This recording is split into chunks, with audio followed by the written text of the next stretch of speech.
एक बार एक गांव में एक बड़ा सा घर था जो बिल्कुल खंडहर जैसा हो गया था। गांव के लोगों का मानना था कि उस खंडहर में भूतों का एक परिवार रहता है, इसलिए रात के समय कोई भी उस खंडहर के पास से होकर नहीं गुजरता था। एक दिन एक रिया नाम की लड़की शहर से उस गांव में फोटोग्राफी करने के लिए आती है। गांव के सरपंच रिया के पापा को अच्छे से जानते थे, इसलिए वो उसे अपने घर पर रुकने को कहते हैं। अरे आओ आओ रिया, तुम्हारे पापा से मेरी बात हुई थी, तो तुम्हें यहाँ हमारे इस छोटे से गांव में क्या काम है रिया? वो अंकल पहले तो इनसे मिलिए, ये मेरा मंगेतर है अनुज। रिया के साथ एक लड़का खड़ा था जिससे रिया की शादी होने वाली थी। रिया और अनुज घर के अंदर चले जाते हैं और आराम करते हैं। अगले दिन सुबह सुबह जब अनुज सो ही रहा था, रिया जल्दी 4 बजे उठकर गांव में घूमने निकल जाती है। सर्दियों का समय होने की वजह से अभी तक अंधेरा ही था और सूरज नहीं निकला था। रिया गांव में इधर उधर टहलने लगती है और तरह तरह की फोटोग्राफ्स क्लिक करने लगती है। ऐसे ही टहलते टहलते 7 बज जाते हैं और वो उसी खंडहर वाले घर के पास पहुंच जाती है। अरे ये खंडहर कितना खूबसूरत लग रहा है देखने में, चलो इसकी कुछ फोटोग्राफ्स क्लिक कर लेती हूँ। तभी पीछे से अनुज रिया के कंधे पर हाथ रखता है और रिया चौंक जाती है।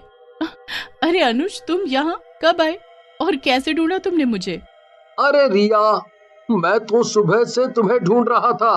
रिया, इस गांव में तो मुझे बिल्कुल नींद नहीं आई, कितने मच्छर थे यहाँ।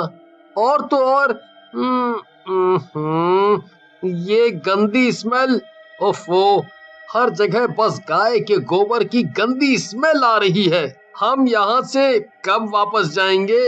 अनुज, मैंने तो तुम्हें पहले ही यहाँ आने से मना किया था, पर तुम्हें तो हर जगह मेरे साथ आना है, मेरी रक्षा करने। अब आओ मेरे साथ, मैं इस खंडहर के अंदर जा रही हूँ फोटोज क्लिक करने। अरे रिया, ये कितना डरावना है, मुझे नहीं लगता हमें अंदर जाना चाहिए। और अगर इसके मकान मालिक को पता चल गया तो हम पर केस भी तो कर सकता है ना। केस? तुम पागल हो क्या अनुज, कुछ भी कहते हो। चलो अब अंदर, मैं तो जा रही हूँ, तुम्हें आना है तो आ जाओ। अनुज डरते डरते रिया के पीछे जाता है। अंदर देखती है, ये घर बहुत ही बड़ा था, पर इतने लंबे समय से बंद होने की वजह से हर तरफ अंधेरा और मकड़ी के जाले लगे हुए थे। रिया अंदर जाती है और फोटोज क्लिक करने लगती है। वो देखती है कि एक दीवार पर एक बड़ा सा फोटो फ्रेम लटका हुआ था जिसमें एक आदमी, औरत और उनके बेटे की तस्वीर थी। वाओ, ये सब कितना खूबसूरत है। खूबसूरत है? मुझे तो ये सब डरावना लग रहा है। तभी खंडहर का दरवाजा अपने आप बंद हो जाता है और अनुज जोर से चिल्लाता है, ये क्या था, बचाओ। अरे अनुज चिल, ये सब हवा की वजह से हुआ है, डोंट वरी। तभी उन दोनों के सर पर जोर से कुछ पड़ता है और वो दोनों बेहोश हो जाते हैं। जब उनकी आंख खुलती है तो उनके पैरों तले जमीन खिसक जाती है। रिया और अनुज घर के अंदर ही जमीन पर बेहोश पड़े हुए थे और उनके हाथ पैर बंधे थे। इतना ही नहीं, रिया ने दुल्हन वाले कपड़े पहने हुए थे और सिंदूर और मंगलसूत्र भी पहना था। अरे अरे अरे अरे रिया, ये तुमने ये सब कब पहना? और अभी तो हमारी शादी भी नहीं हुई, ये तुमने सिंदूर क्यों लगा रखा है? मुझे क्या पता डफर, मैं तो बेहोश थी। तभी उन दोनों के सामने 3 भूत आकर खड़े हो जाते हैं, जिसमें एक चुड़ैल भी होती है। उनमें से एक बुढ़ा भूत आगे आता है और अपने हाथ दूर से अनुज की तरफ बढ़ाता है, जिससे अनुज की रस्सी अपने आप खुल जाती है। अरे ये क्या, मेरी रस्सी खुल गई? अनुज मेरी रस्सी भी खोलो। पर अनुज भूतों की तरफ देखता है, फिर रिया की तरफ, और फिर वो रिया को वही भूतों के पास छोड़कर चला जाता है। अनुज, ये तो चला गया। रिया भूतों की तरफ ध्यान से देखती है। अरे तुम सब तो वही पेंटिंग वाले हो ना? तुम दोनों पति पत्नी और तुम इनके बेटे, पर तुम सब भूत कैसे बने? सही पहचाना बहू, मैं तुम्हारी सास और ये तुम्हारे ससुर, और ये है मेरा बेटा, यानी कि तुम्हारा पति। कैसा लग रहा है तुम्हें अपने नए परिवार से मिलकर? हाँ? हैं? ये क्या कह रही हैं आप? मैं और तुम सब भूतों की बहू? पर मैं तो जिंदा हूँ, ये भला कैसे हो सकता है? और ये कब, और ये हुआ कब? अरे बेटी, ये तब हुआ जब तुम बेहोश थी। हमने तुम्हारी शादी हमारे बेटे अशोक से करा दी। तुम सब पागल हो गए हो, अगर मुझे मारना ही है तो मार दो ना, ये शादी का क्या चक्कर है?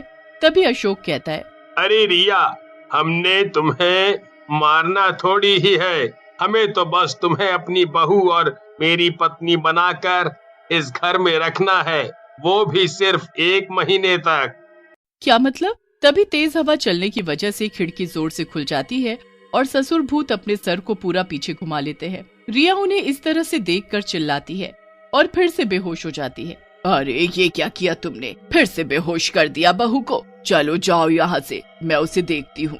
मैंने क्या किया? ये तो कमजोर दिल की निकली। अब अगर ये सुबह मुझे मेरी आंखें मेरे मुंह से निकाल कर धुलते हुए देख लेती, तब तो ये पक्का मर ही जाएगी। अरे पापा, ये सब नहीं करना है इसके सामने, याद है ना हमारा मकसद। तभी चुड़ैल रिया को उठाती है और उसे एक कमरे में ले जाकर लिटा देती है और सब दरवाजे खिड़कियां अच्छे से बंद कर देती है। कुछ देर बाद फिर से रिया की आंख खुलती है और वो देखती है कि चुड़ैल उसके पास ही बैठी हुई थी। चुड़ैल उससे कहती है, अरे बहू, तुम उठ गई। अच्छा हुआ, अब तुम्हें तैयार होना पड़ेगा। तुम्हारी मुंह दिखाई की रस्म है। मैंने इस गांव की बहुत सी चुड़ैलों को बुलाया है। क्या? नहीं नहीं, ये जरूर सपना है, ये सपना है, ये सपना है, ये सच नहीं हो सकता। रिया होश में, होश में, होश में। अरे अरे बहू, रुको रुको रुको। तभी उस कमरे में अशोक आता है और रिया को ऐसी हालत में देखकर सब समझ जाता है। वो अपनी माँ यानी कि चुड़ैल को वहाँ से जाने को कहता है। चुड़ैल के जाने के बाद अशोक रिया से कहता है, रिया, रिया मेरी बात सुनो। नहीं नहीं नहीं नहीं, ये सब क्या हो रहा है? मुझे मेरे घर जाना है वापस। सुनो रिया, मेरी बात सुनो, और अगर मेरी पूरी बात सुनने के बाद तुम कहोगी तो मैं तुम्हें वापस छोड़ आऊंगा तुम्हारे घर। वादा।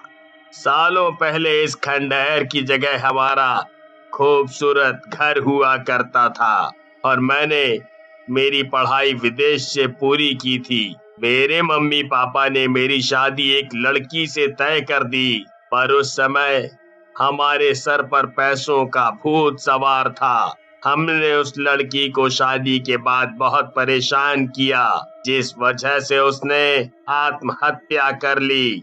पर उस लड़की के पापा एक अघोरी थे। उन्होंने गुस्से में मुझे और मेरे मम्मी पापा को मार दिया और ऐसा श्राप दिया जिससे हमारी आत्माएं इसी घर में हमेशा के लिए कैद हो गईं। पर इसके लिए मुझे क्या करना होगा? कुछ भी नहीं, तुम्हें बस यहाँ पर 1 हफ्ते तक रहना पड़ेगा। अगर तुम खुशी खुशी इस भूतों के परिवार की बहू बनकर 1 हफ्ते रहोगी तो हमारा ये श्राप उतर जाएगा और आखिरी दिन तुम्हें एक पूजा करनी पड़ेगी जिससे हमारी आत्माओं को शांति मिल जाएगी। पर तुम्हें कैसे पता कि इस सब से तुम लोगों की आत्मा को शांति मिल जाएगी? हमें ये श्राप देने के कुछ समय बाद वो अघोरी बाबा वापस यहाँ आए थे। हमें भटकता हुआ देखकर उन्हें दुख हुआ और उन्होंने हमें बताया कि अगर कोई जिंदा लड़की खुशी खुशी हमारी बहू 1 हफ्ते तक के लिए बनेगी और आखिरी दिन वो पूजा करेगी तो हमें आजादी मिल जाएगी। मैं समझ गई। ठीक है, मैं तुम्हारी मदद करूंगी।